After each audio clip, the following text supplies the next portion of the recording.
Kia's EV9 delivers a chunky SUV vibe in a huge, luxurious, futuristic-looking electric vehicle.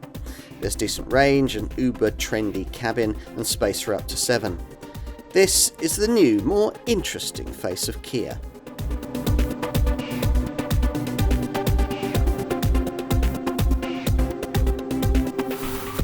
Kia keeps surprising us. Here, for example, is the EV9, the marque's largest and priciest car yet. It's a fully electric SUV that's completely different from anything we've seen from the brand before.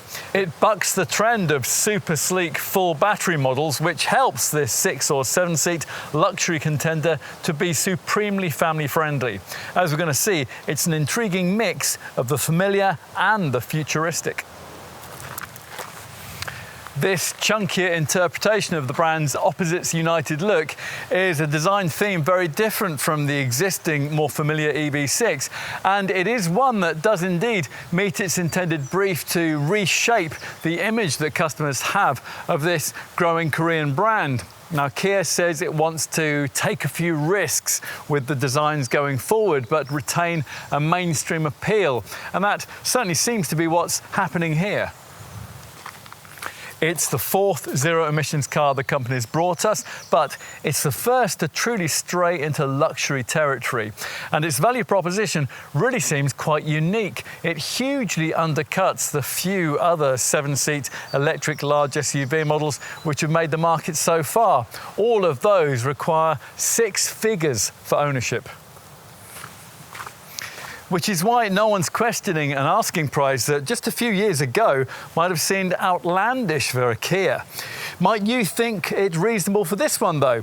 Well, you'll need the industry's most comprehensive review, the Car and Driving road test, of course, to find that out.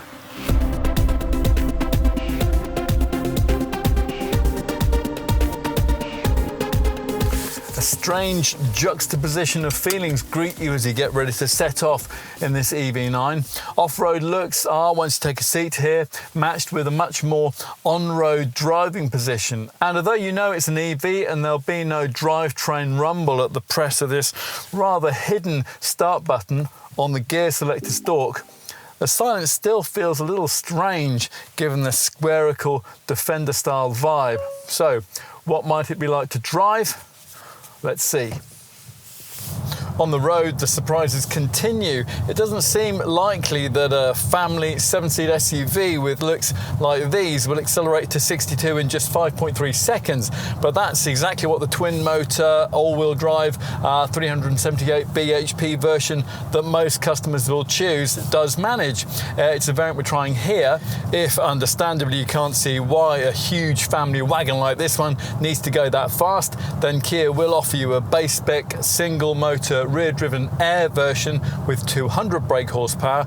That is considerably more sedate. It makes 62 in 9.4 seconds. That tops out at 114 miles an hour. That's 10 miles an hour less than this twin-motor EV9, but it uses the same 99.8 kilowatt-hour long-range battery, which takes the car 349 miles in Air form or 313 miles in this all-wheel drive model.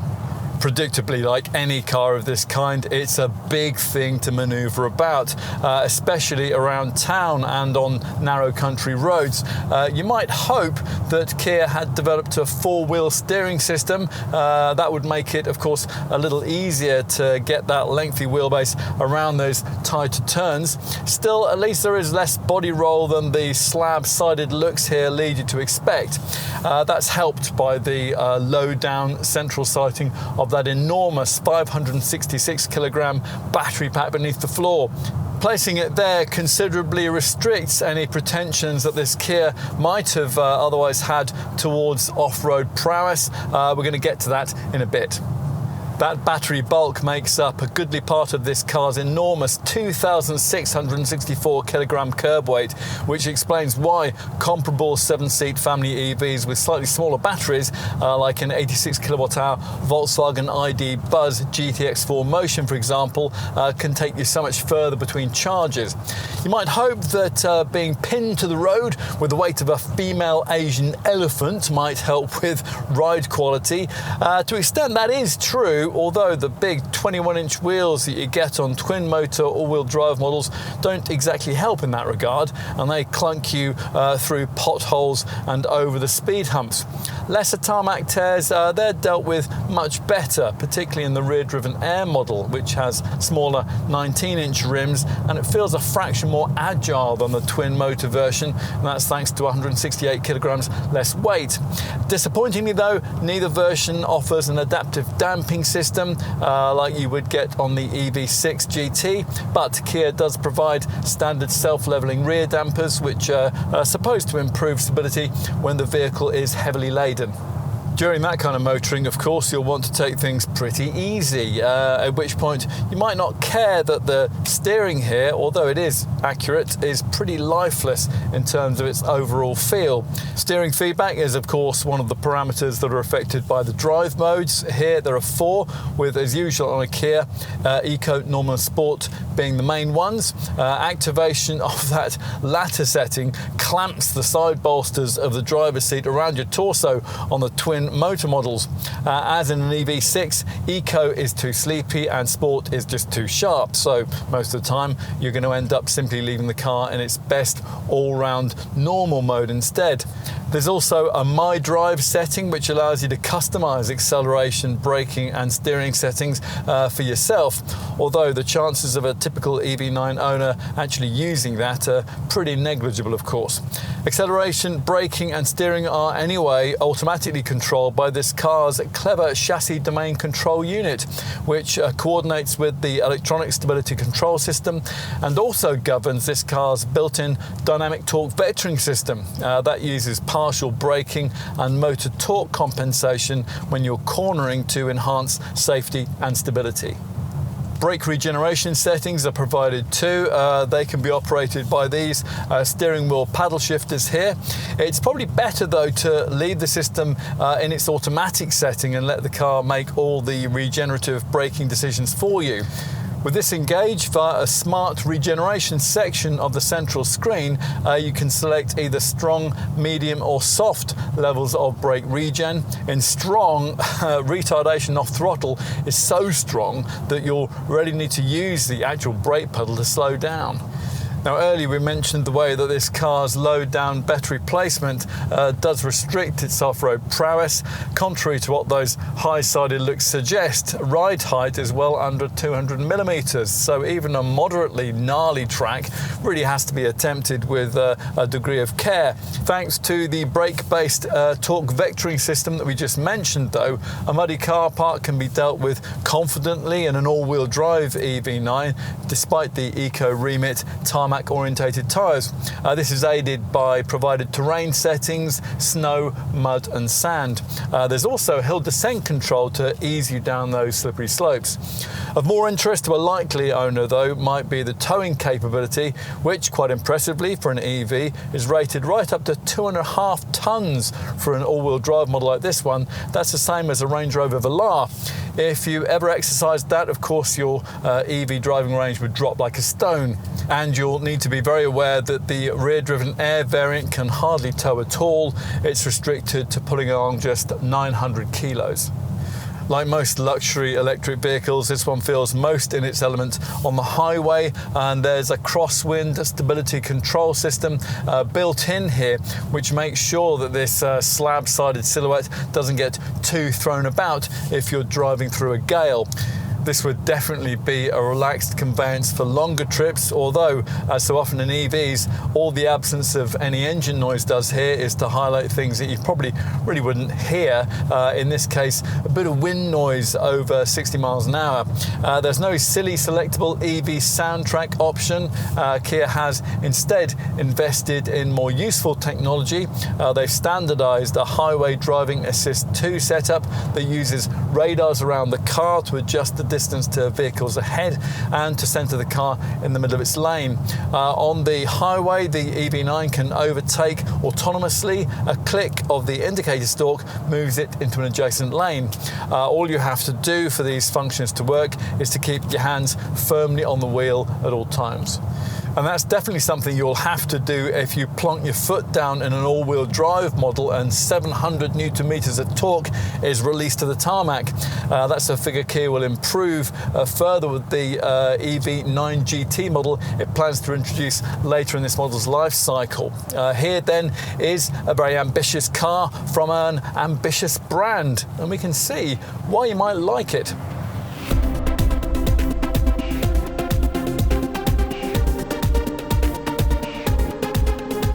The EV era has prompted a whole fresh approach to design from quite a number of brands, and Kia is one of them.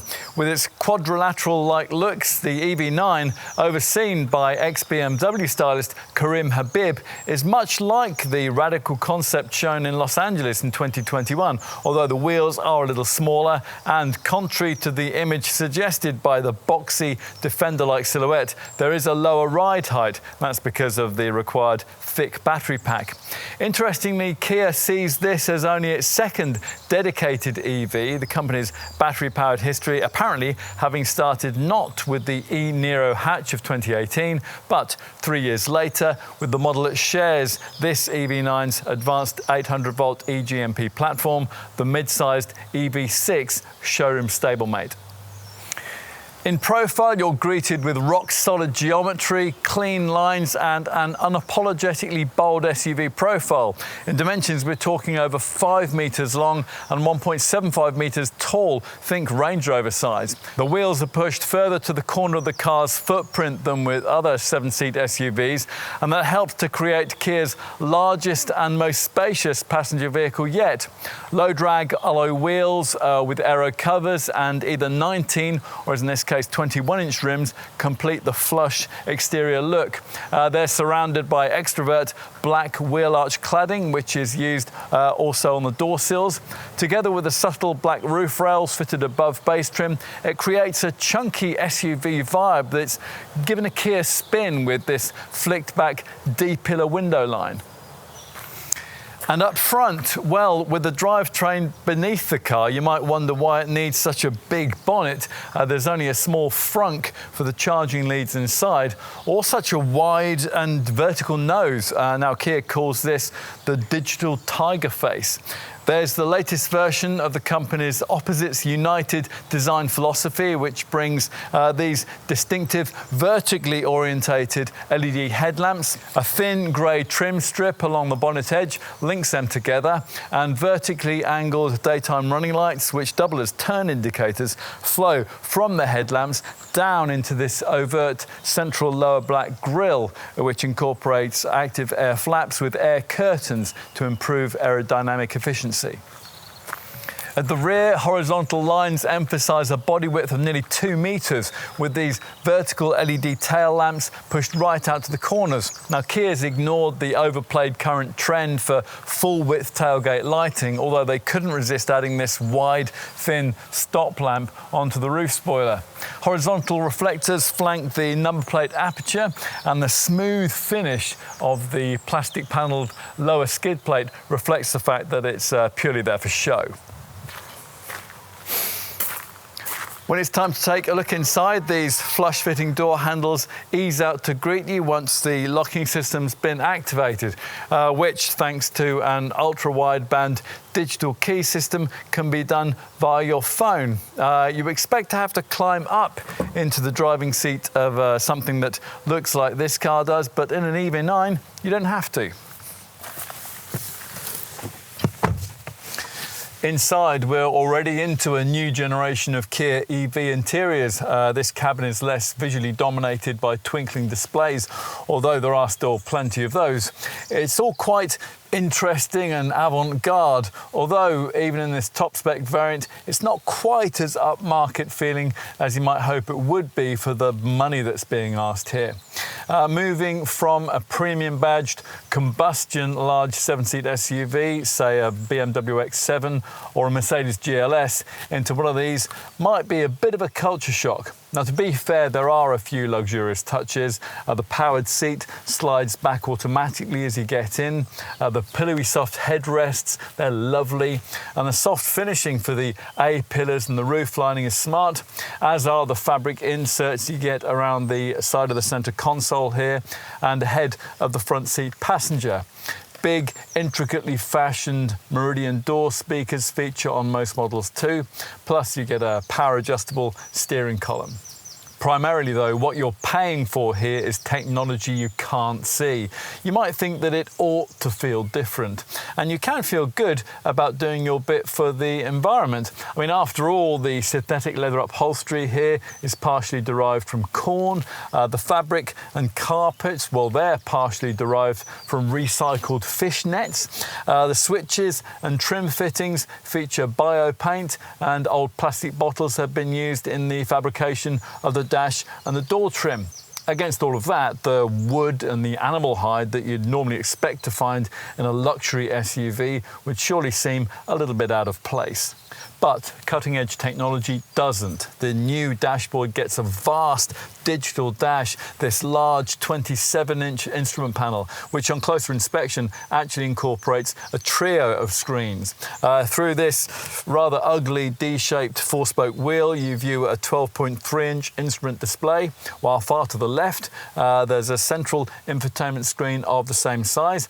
In between the two monitors, Kia provides a further 5.3-inch display for the climate functions, which is a much more accessible arrangement for ventilation functions than the fiddly lower panel you'll find in an EV6.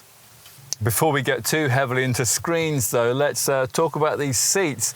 Avoid the base Air model, and front seat occupants get these so-called premium relaxation chairs, which can be reclined with an extending footrest for when you're all parked up or when you're charging. They're really lovely.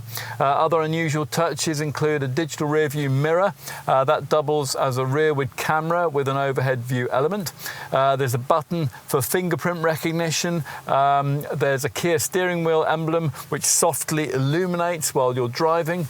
Now, that wheel seems to have inherited a lot of the switches and the buttons which were removed in the course of creating this minimalist dashboard layout, and it does look rather overburdened as a result. But perhaps that's to be expected, I guess, given that the designers decided to completely remove the usual centre stack to create a welcome feeling of spaciousness, and that's emphasised by the glass sunroof above here. This floating style centre console doesn't quite reach the slab-sided bulkhead which remains, and that features just a handful of buttons for USB ports and a 12-volt socket.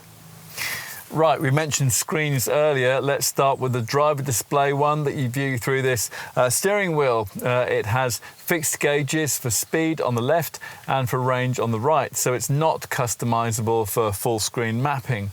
Along the bottom of the display, you view readouts for temperature, for gear selection, battery charge as well, regen settings and odometer mileage. At the top of the screen, there's a speed sign display and a drive assist icon.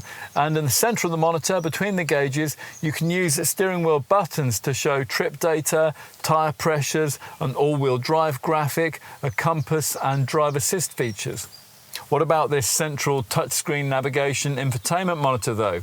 Well, as you might expect, it features customizable widget sections which you can select from if you swipe left, as well as conventional things like wireless Apple CarPlay and Android Auto smartphone projection. There's lots of neat stuff here. There's lots of useful stuff, including a valet mode that restricts use of the car if you happen to pass it on to someone to park it, and a voice memo so you can record ideas as you drive.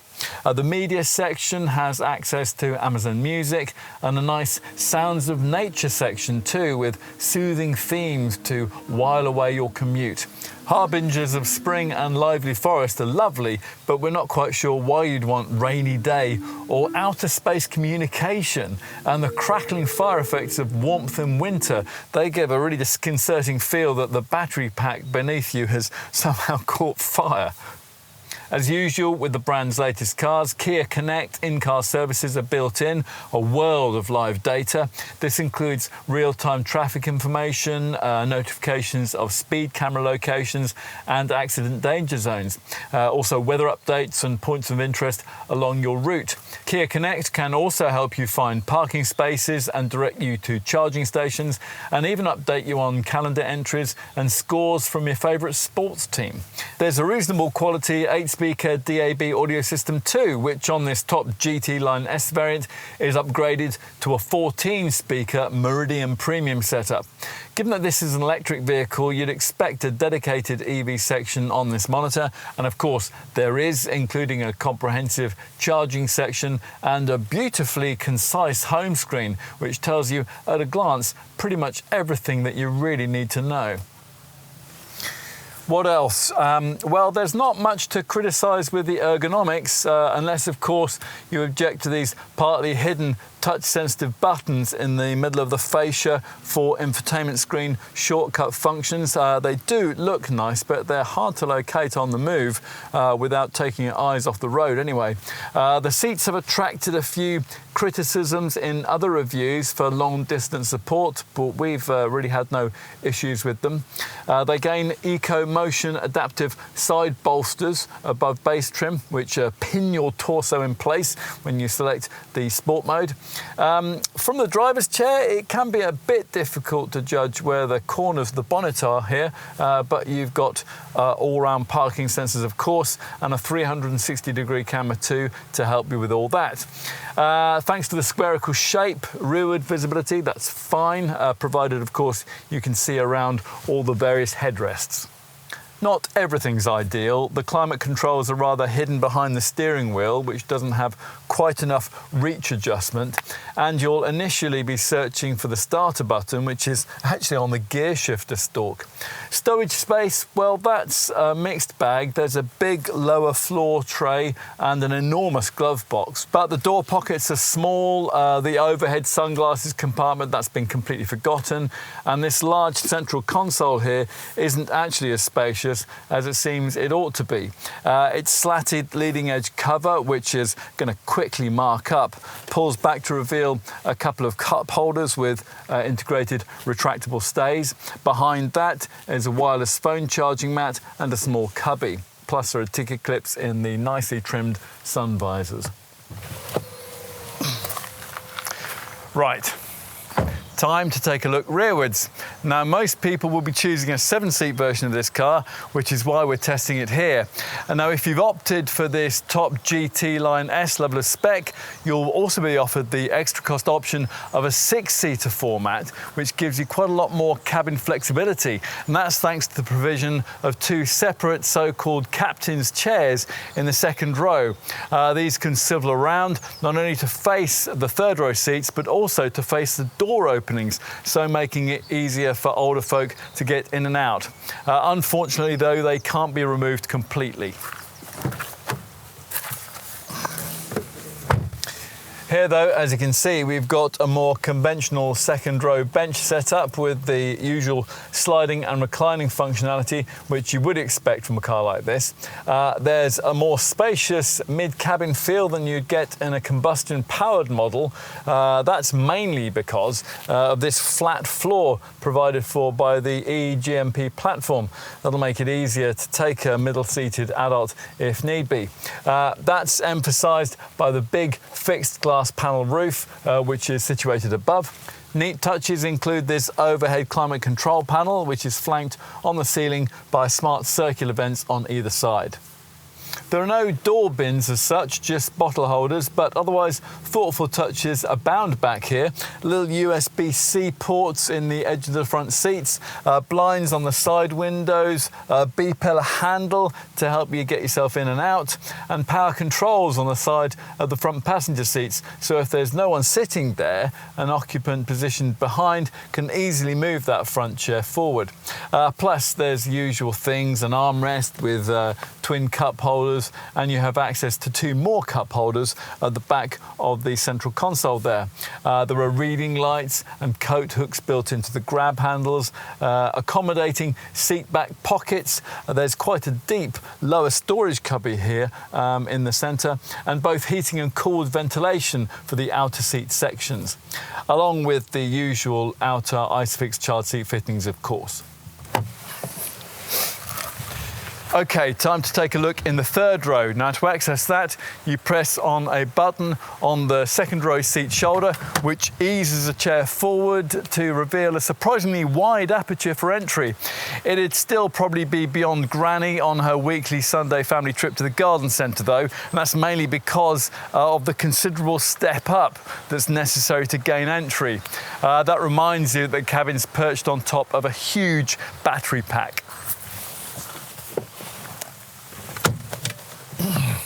Once you get yourself into the third row, you quickly realise this is no Mercedes GLS or Volkswagen multivan.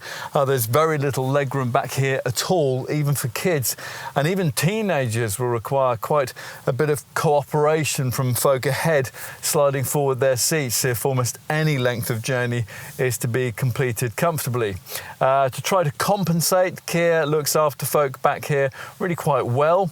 There are gloss-framed double cup holders, overhead reading lights, ISOFIX child seat fittings, and a USB-C port on each side, plus powered backrests, overhead vents, and large side windows, so there's no feeling of claustrophobia.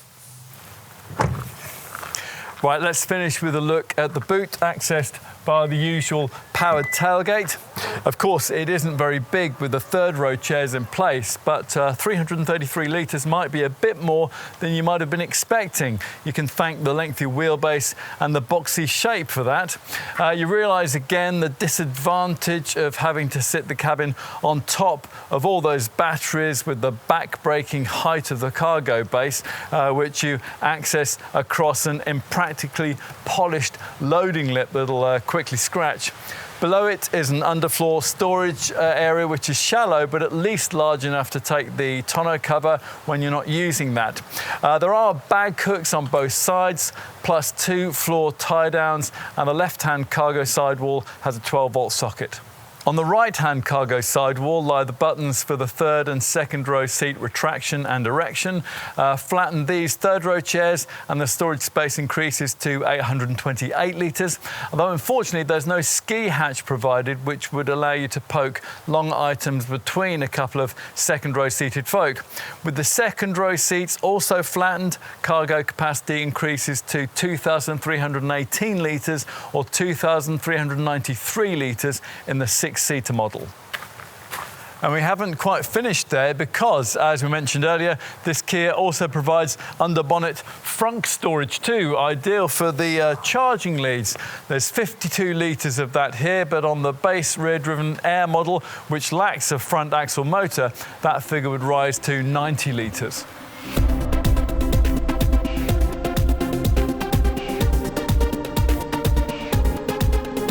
There isn't much like an EV9, as we'll see in a moment, so what will you pay for one of these? Well, from launch, at the time of this test in spring 2024, EV9 pricing was starting from around £65,000, but that only gets you the base rear-driven 200 brake horsepower air-spec model that few will want. The all-wheel drive 378 bhp variants start with the GT line version, priced from just over £73,000 as we filmed, but you probably ideally want this top GT line S-spec level, available as we filmed, from around £76,000 in 7-seat form, or from around £77,000 with a 6-seat cabin format. All EV9s share the same 99.8 kilowatt-hour battery. Kia does offer a smaller 76.1 kilowatt-hour battery powering a 215 bhp electric motor with this car, but that's in other markets. As for market alternatives, well, there really isn't very much at all that's directly comparable. We have talked elsewhere in this film about this car's Defender-style visual vibe. Well, if you're prepared to consider a plug-in hybrid as an alternative here, then you might look at the PHEV version of that Land Rover Defender, the 110. But the P400e model in question was priced right up at around £92,000 at the time of this test. And anyway, part of the whole point of EV9 ownership lies in being able to own an SUV like this without dependence on fossil fuel. The thing is, though, you can't own another SUV quite like this one for the kind of money that Kia is asking here. The other full electric SUVs you'd pay this kind of cash for, say a Jaguar I-Pace, a BMW iX or an Audi Q6 e-tron, they're all much smaller and only have 5 seats. And that also applies to the car that you'll sometimes find mentioned misleadingly as a rival in other reviews of this Kia. That's the Mercedes EQB. If you want an SUV that's comparable in size to an EV9, say a Tesla Model X, you'll need over £100,000, although that doesn't have 7 seats in our market. You'd also need close to £100,000 for what, price apart, might otherwise seem to be the most obvious rival to this EV9 on paper, Volvo's 7-seat EX90 flagship luxury EV. Beyond that, if you want 7 seats and a big, full electric luxury crossover of this kind, then there's only the Mercedes EQS SUV, but that costs nearly double what Kia's asking here. A comparable EQS SUV 450 4MATIC variant, that's pitched at over £130,000. All of which means that we've concluded at the time of this film, in spring 2024 anyway, that the closest match to this EV9 is, we think, an alternative that you might not have considered, the Volkswagen ID Buzz. Yes, even though it's an MPV. Just shows how little else there is that's directly comparable at this Kia's price point. Now, the plusher style spec version of the Buzz that most of that VW's customers choose, that costs about the same as a rear-driven base EV9 Air. The Buzz that you'd compare with an all-wheel drive EV9 variant like this one, though, the Buzz GTX 4Motion long wheelbase, has an 86 kilowatt-hour battery and 340 PS. That wasn't yet on sale as we made this film, but we'd expect that car to be comparably priced to this Kia.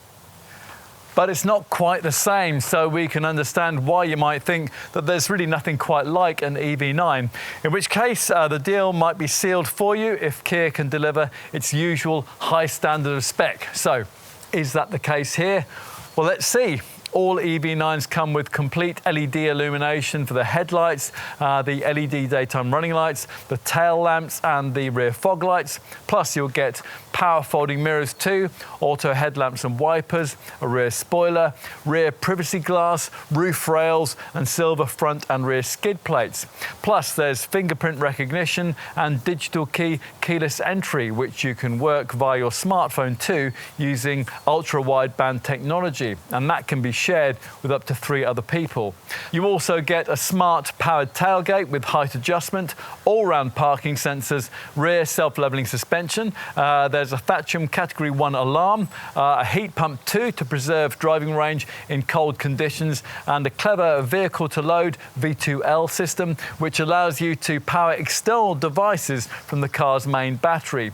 Standard drive stuff includes drive mode select driving modes, regenerative braking paddle shifters, navigation-based smart cruise control with stop and go functionality, and a whole portfolio of camera-activated drive assist and safety features, which you're going to brief you on in just a moment.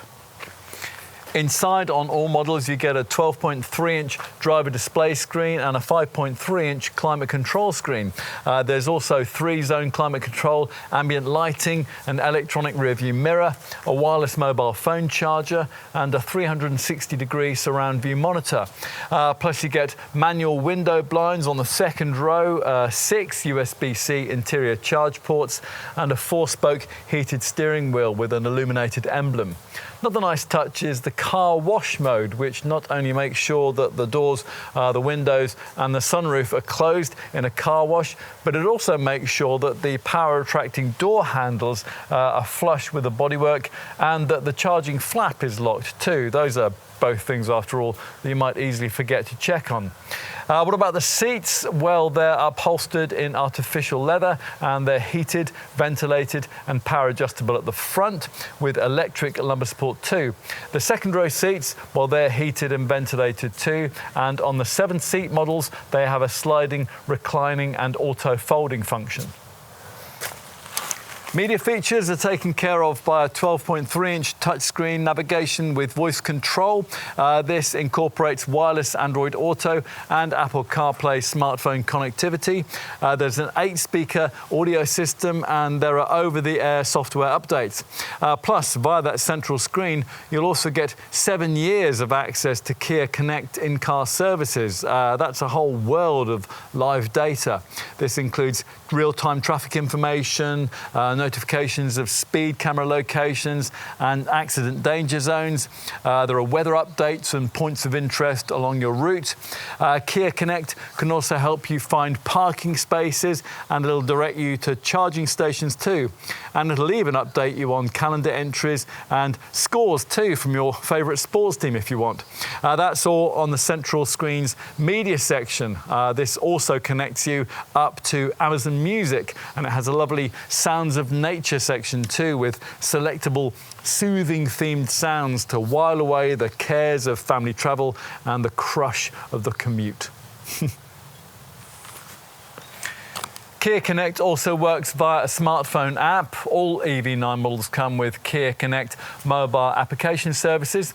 These allow you from your phone to check your car's location and to get an overview of the vehicle status, things like charge level or whether any of the doors have been left unlocked. Via your phone, Kia Connect will warn you if the EV9's alarm is triggered, and a valet mode allows you to track your car's location and speed if you lend it out, say to a valet parker or to your grown-up son or daughter.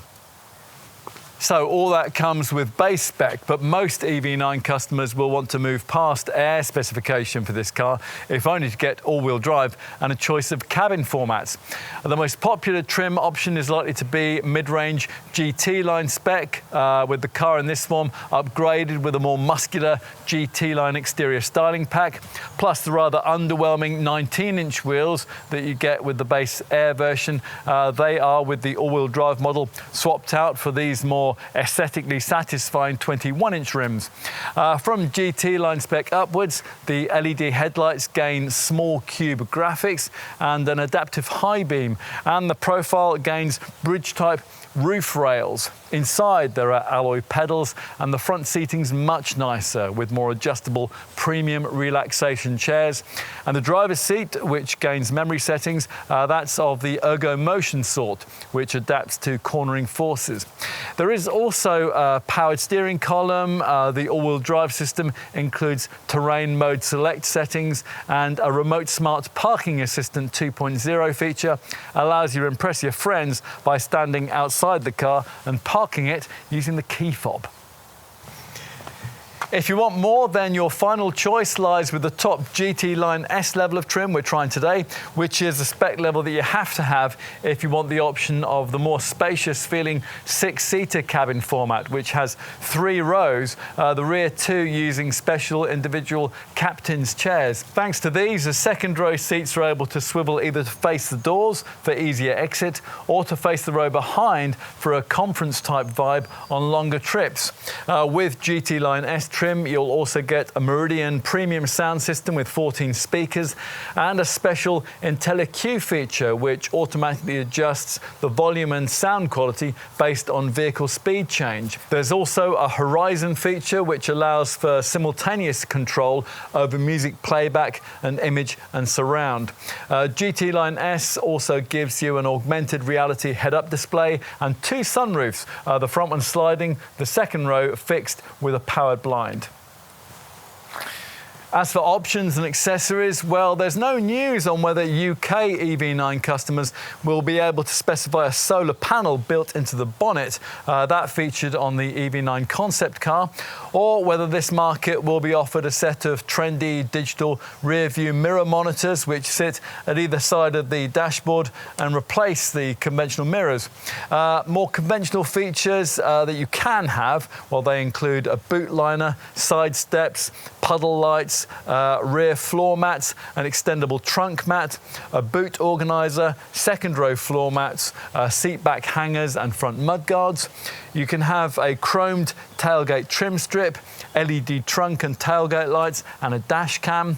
Plus, of course, you can have a detachable tow bar and the usual roof cross rails, which will let you carry roof box or carriers for bikes, skis and snowboards. For the ultimate eco touch, you might also want to add Econil front row floor mats fashioned from recycled fishing nets. Bear in mind that you'll almost certainly have to pay extra for your preferred paint finish. This Aurora red shade is the only one that's standard.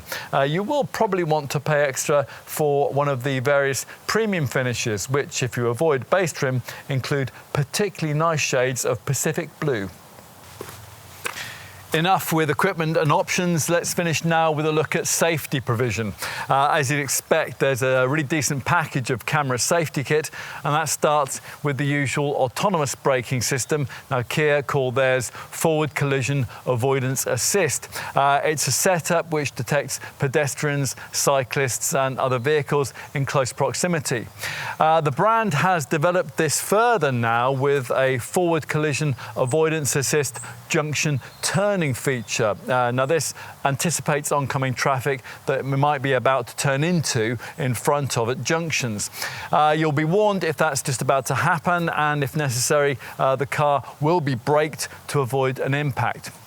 There is also an LKA, lane keep assist feature. This applies subtle steering lock if you drift out of your lane or you drift too close to the edge of the roadway. And there's a lane follow assist setup too, which keeps you a safe distance behind the vehicle ahead of you. This combines with a highway driving assist feature. This automatically adjusts the car's speed to suit the surrounding traffic conditions. There is also blind spot collision avoidance assist. That works with the blind view monitors that we mentioned earlier on, and that alerts you if there's a vehicle in your blind spot when you're moving off or pulling out to overtake. Plus, there is also crosswind stability control. That's built in to make sure the slab-sided silhouette doesn't get too thrown about if you're driving through a gale. There's much more too. All EV9s get Kia's PCA, reverse parking collision avoidance assist system, which will alert you if you're just about to reverse into something, or someone, of course. Plus, you'll find the brand's useful safe exit assist system too. That alerts occupants if they're about to open their doors in the face of an oncoming cyclist or vehicle. Driver attention warning, that constantly monitors your driving reactions for drowsiness, and if that's detected, it'll prompt you to stop for a restorative coffee. Multi-collision brake assist, that brakes the car after an impact so that it's much less likely to go on and hit something else. And there's also an intelligent speed limit assist feature too, which uses a camera to read speed limit signs along the road and displays them on the navigation screen. If you set this, then it'll preserve your license in built-up areas. Plus, of course, all EV9s come equipped with a veritable bouncy castle of airbags. There are 9 of them covering all 3 rows, and a centre airbag at the front to stop the forward occupants being thrown together in an impact. An e-call system will alert the emergency services with your GPS location if any of those airbags go off in an accident. There's also auto door unlocking in the event of an impact, as well as ABS braking and electronic stability control to help you avoid one in the first place. Plus, you get hill start assist to stop you from drifting backwards on those uphill junctions. There's a tyre pressure warning system. There's an active bonnet system, and there are ISOFIX child seat, top tethers and anchor fixings for the outer rear seats. To finish with, we'll cover autonomous driving aids. You would expect a few of these in a car of this price, and this Kia doesn't disappoint. All variants come with the latest generation of the brand's highway driving assist system, which has hands-on detection and uses 15 sensors, including a couple of LiDAR sensors, to offer level 3 autonomous driving where conditions allow. This setup helps the driver to prevent collision if another vehicle cuts in front of it at low speed, and uses radars around the bodywork to adjust the distance to vehicles ahead and also to center the car in its lane. On the highway, a lane change assist feature will even allow your EV9 to overtake autonomously.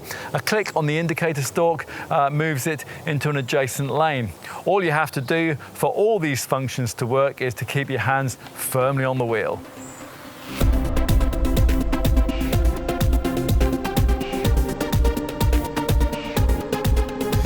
In our driving section, we gave you the drive range stats for the EV9's 99.8 kilowatt-hour battery, 349 miles for the base rear-driven version and 313 for the dual-motor all-wheel drive variants. As usual with an EV, those figures will fall with motorway mileage or if the vehicle's heavy laden, but they'll rise if your mileage is in town. Now, mixed motoring in this all-wheel drive model, we've been getting around 3.1 miles per kilowatt-hour in this test.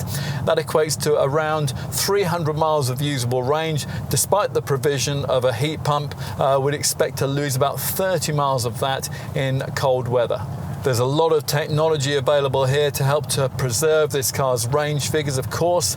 Now, obviously, to get anywhere near to those quoted figures, you'll need to be regularly engaging the most frugal eco drive mode, and you'll also have to be using the more aggressive brake regeneration options available to you by these steering wheel paddles. The most extreme of these is iPedal, and that slows the car off throttle so dramatically that you'll probably hardly ever have to actually use the brake to slow down. Activation of this car's navigation-based smart cruise control setup, that also helps you to eke out your precious battery mileage. This feature uses the navigation system to anticipate upcoming curves on straights on highways and then automatically adjust the car's speed for more efficient driving. And that heat pump we just mentioned, that ensures that at -7 degrees Celsius, the car can achieve 80% of the range that would be possible at 25 degrees Celsius. Now, the heat pump compresses refrigerant under high pressure, and that creates heat that warms up the flowing air through the ventilation system. So the climate setup then needs less energy from the battery in colder weather. Now, if you're selecting this car with driving range as a priority, you'll need a bit of segment perspective, of course. For the rear-driven model, the official mileage summer stats are reasonably class competitive against the closest rival that we can think of here. That's Volkswagen's ID Buzz. In rear-driven 77 kilowatt-hour form, that manages up to 258 miles. An all-wheel drive Buzz GTX, though, with an 88 kilowatt-hour battery, that'll take you well over 400 miles on a single charge. So this Korean maker's obviously got a bit of work to do there. What the ID Buzz can't match, though, is the enhanced 800-volt charging capability that comes along with this Kia's eGMP architecture, which allows it to charge at up to 210 kilowatts and allows access to the new generation of ultra-rapid public chargers that are springing up around Europe. As we filmed, the only other SUVs at this price point that could offer that were Audi's Q6 e-tron and the Porsche Macan Electric, and they're very different, smaller, sportier, 5-seat only contenders. Now, if you're fortunate enough to find one of those very rare and mainly in Europe 350 kilowatt ultra rapid DC public chargers, then 149 miles of range can be added in as little as 15 minutes. Think around 24 minutes for a 10 to 80% charge at a decent UK DC rapid charger. Just enough time to recline the car's premium relaxation front seat, right back, stretch out and take 40 winks. On the center screen, you can set up a plug-and charge system for DC charging use, which at certain charging stations will deal with vehicle authentication and charge payment automatically as soon as you connect up the charging cable. Right, now let's consider your regular home charging regime with this car. That's accessed via the driver's side rear charging port. The flap that opens to reveal the necessary sockets, and an illuminating pixel square readout shows you your battery status. Now, your home charging times will depend, of course, on your property's power capability and the capacity of the wall box that you fit.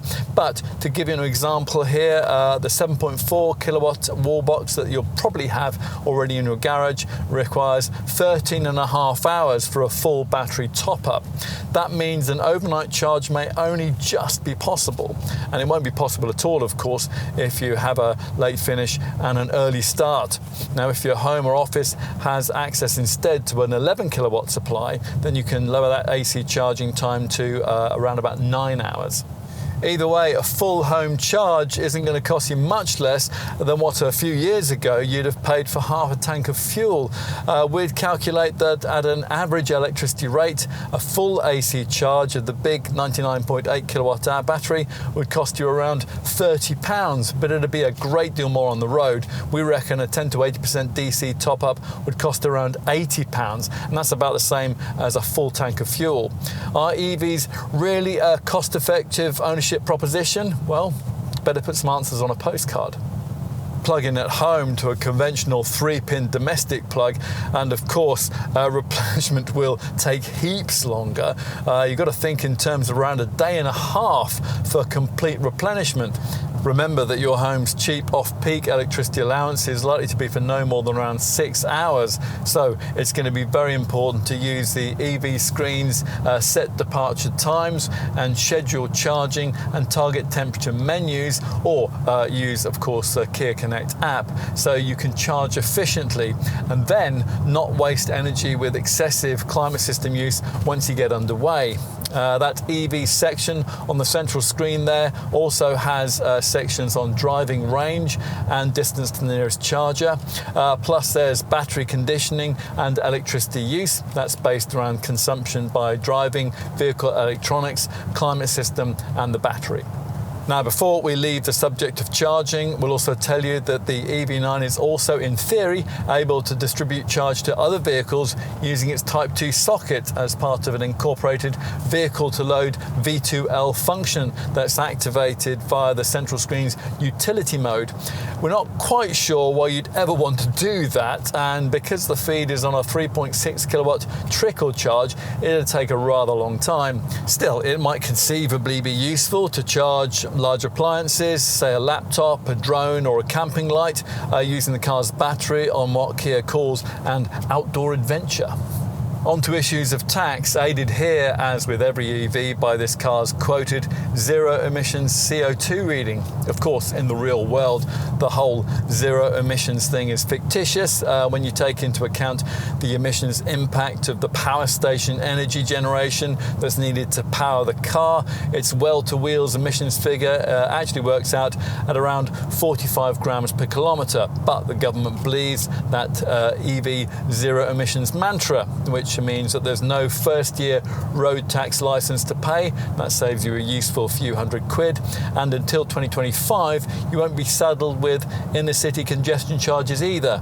More significantly though, your company benefit-in-kind taxation rating will be pitched at just 2%, and that means you'll pay massively less tax than you would for a combustion-powered 7-seat SUV of the same size, say a BMW X7 or a Mercedes GLS. Service intervals are every 2 years or 20,000 miles, whichever comes around sooner. It's helpful here that electric cars don't need an oil change like a conventional combustion model would.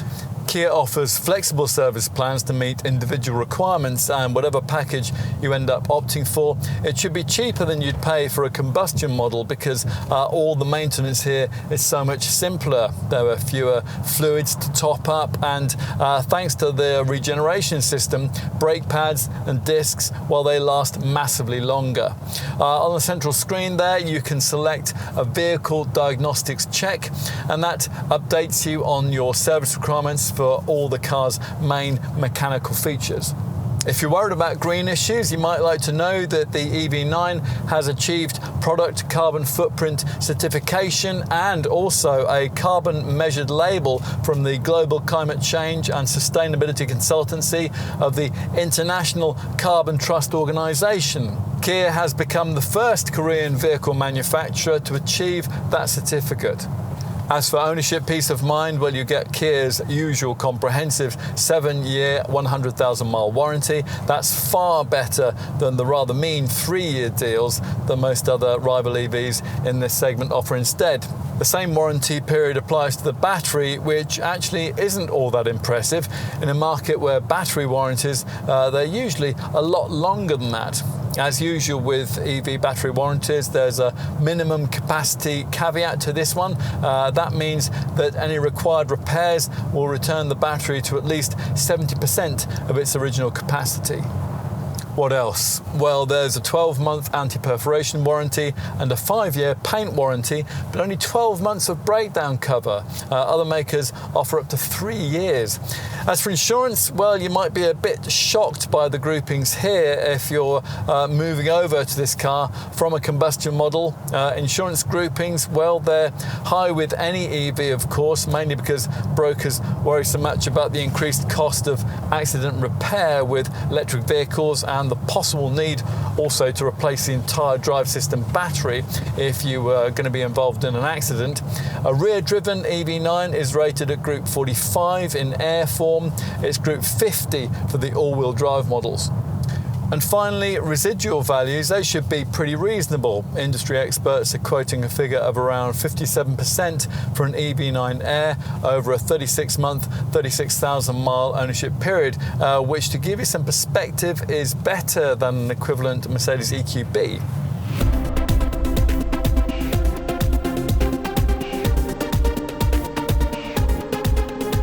The Kia brand's upward trajectory probably would have continued if we'd stayed in the combustion era, but it's really taken off as this new electric age has progressed. We like the fact that the marque isn't afraid to be different, and it particularly has been here in a segment that's full of streamlined, toothpaste tube-shaped large luxury EV crossovers. The EV9's bluff, blocky, but still futuristic looks stand out. As design chief Karim Habib says, there's an authenticity to it. The cabin is also a selling point, allowed by the spherical dimensions to be the most practical interior in the class. It makes conventionally engineered, similarly sized luxury segment 7-seat SUVs like the BMW X7 and the Mercedes GLS feel really quite yesteryear, limited as they are in so many ways by the constraints of their combustion platforms. We wished the EV9 had been equally groundbreaking in its electric driving range. That isn't particularly notable, but the 800-volt electrical infrastructure that trumps most rivals by providing the potential for ultra-rapid charging really is. Of course, this Korean maker is asking a lot of money for this car, more than you might ever have expected to pay for a Kia, but it is massively less than you require for the only other 2 large segment electric 7-seat SUVs, which at the time of this EV9's launch were the only other offerings in this part of the market, Volvo's EX90 and the Mercedes EQS SUV. We think a bigger version of Volkswagen's ID Buzz is really your only other option, and that's an MPV. None of these big electric family contenders are especially dynamic to drive, of course, and the EV9 really isn't either, but likely customers probably won't be expecting engaging drive dynamics. And if they love the bluff, abrasive looks, these people will really like the fact that this urban cruiser is as practical as just about any family will ever need it to be. And in summary, well, until the EV era, you might have felt a bit ecologically self-conscious about driving a large 7-seat luxury SUV. Now, you don't have to be. And here, Kia's provided the most accessible car of this kind. It is rather refreshing that these days this Korean maker doesn't particularly want to be perceived as premium. It's a brand that now deserves to be recognized as interesting and different, as the EV9 definitely is.